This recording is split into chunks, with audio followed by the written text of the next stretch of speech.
teman-teman, saya Deni Kurniawati Waruhu. Pada video kali ini saya akan mencoba menjelaskan tentang basel. Pernah nggak sih teman-teman mendengar apa itu kata basel atau sejenisnya? Nah, pada video kali ini saya akan mencoba menjelaskan tentang pengertian basel, jenis-jenis sel, dan prompt yang terdapat di dalam sel, dan apa aja instruksi-instruksi di dalam sel. Nah, langsung saja teman-teman pada pembahasan pertama, yaitu apa yang dimaksud dengan basel.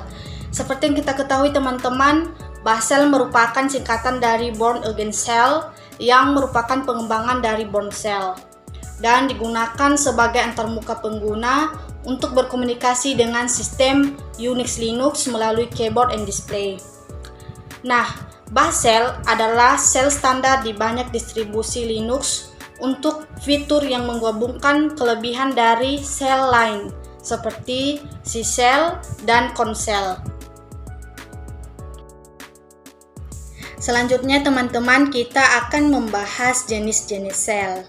Seperti yang kita ketahui, jenis-jenis sel ada 4. Yang pertama, bond cell, yang kedua, C-cell, yang ketiga, Concel, dan yang keempat, basel.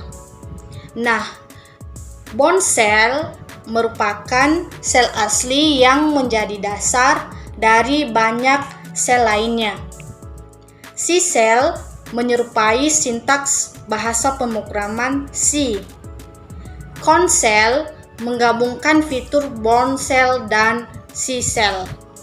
Sedangkan basel menggabungkan fitur terbaik dari bond cell, C-cell, dan Concel.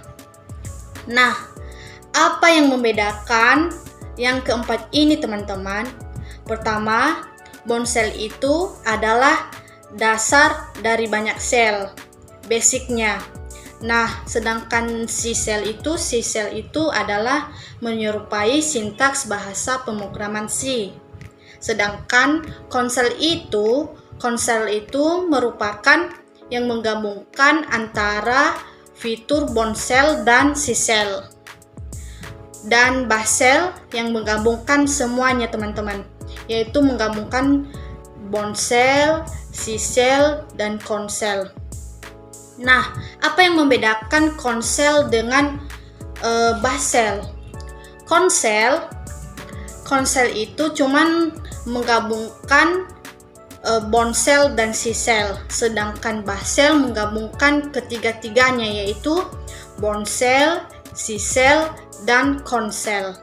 Jadi di antara jenis-jenis sel ini, basel lah yang merupakan fitur terbaik dari semua sel.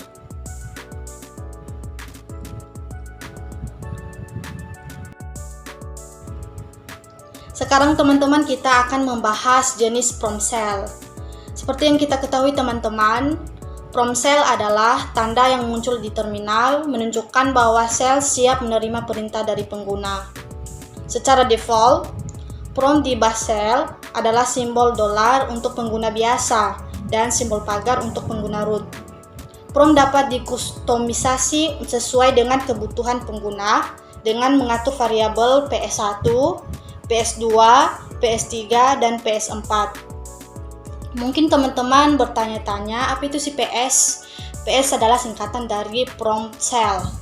Nah, mungkin salah satu teman-teman juga bertanya, apa sih bedanya PS1, PS2, PS3, dan PS4? Nah, perbedaannya kita akan membahas pada slide berikutnya.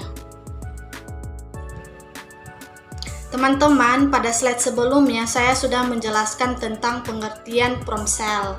Sekarang saya akan menjelaskan jenis-jenis prompt cell. Apa sih jenis-jenis prompt cell itu?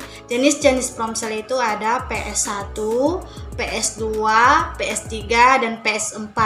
Apa sih yang membedakan keempat jenis-jenis prompt cell ini? Yang pertama, PS1 merupakan prompt utama.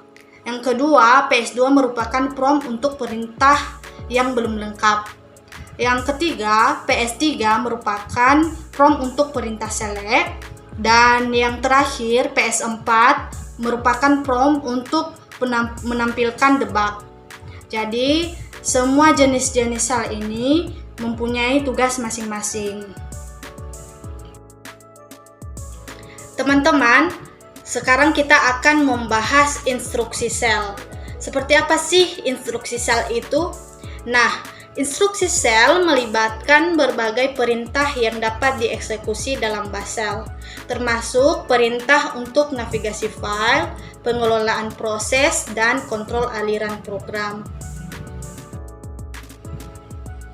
Nah, sekarang jenis-jenis instruksi. Jenis-jenis instruksi yang pertama adalah navigasi file. Nah, jenis instruksi pada navigasi file ini antara lain ada cd, is, dan pwd.